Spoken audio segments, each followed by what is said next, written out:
Hi, my name is Christine Dandurand, and this is my story of water. Water has always been a very important thing to my family. We played in the water. It was always something that meant joy. And I know in that we're very, very fortunate people. Uh, we used to take vacations, family vacations, and uh, go to the eastern seaboard and just jump like porpoises in those wonderful salty waves. My earliest experience that I remember about water, though, was when my twin sister, and I, we were maybe a year and a half. We had learned how to sit up, and we're about to learn how to walk. Anyway, we were sitting in a very shallow water on the lake in Pont David, which is an area close to Montreal. And the water was, moving a lot and had all these wonderful little lights and sparkly things in it. And it was fascinating to a young person. And I was trying to catch them. And that's how I learned how to splash. And I splashed my sister by accident. She was sitting in front of me. She gave a great surprise sound. And I thought, oh, isn't that fun? So we learned how to play in the water and fight with the water. And anyway, I remember that day very clearly.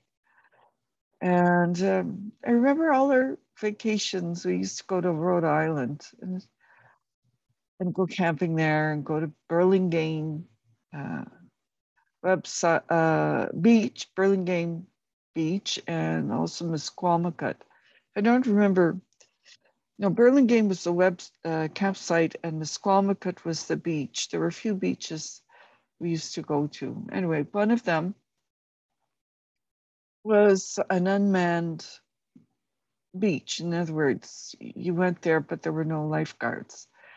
And I learned the meaning of courage through swimming and at that beach and with my family. The slope of the sand under the water was very, very, very steep.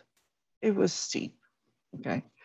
And the ocean water used to come in because of that steepness and churn and churn and churn.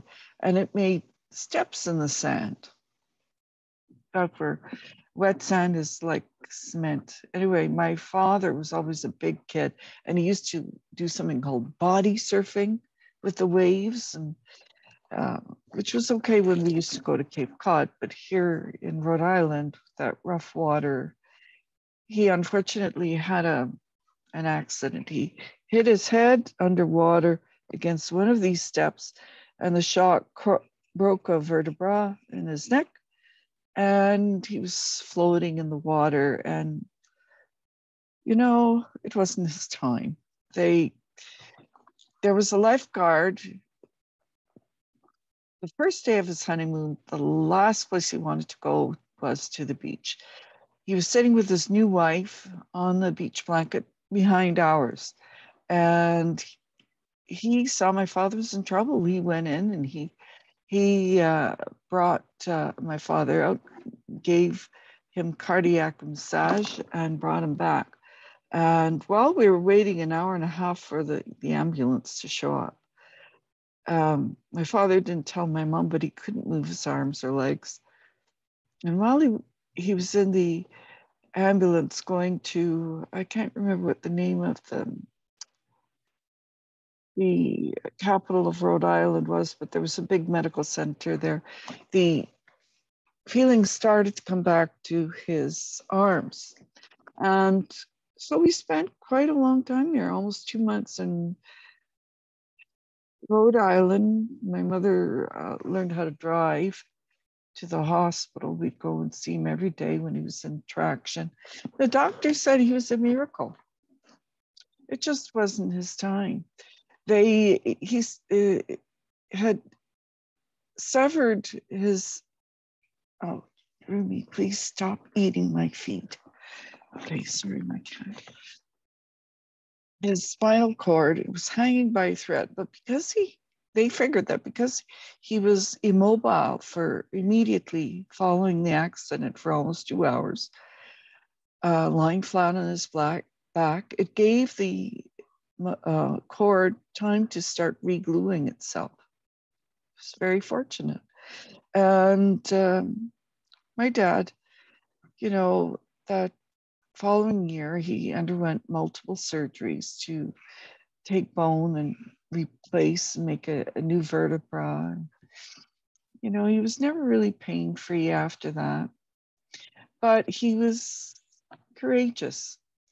And he taught us the meaning of courage because of his actions. He went back into the water. He told my mom, we have to go back next year to the same beach, to the same spot, to the, and I have to walk into the water at the same place where I had my accident. So we were all afraid to go back, but he led us back into the ocean and promised my mother no more body surfing. And, he went on to live a long life and bought a sailboat. And we had, for a while, a lot of fun on the water with him. And he taught us how to carry on in spite of everything. He really did.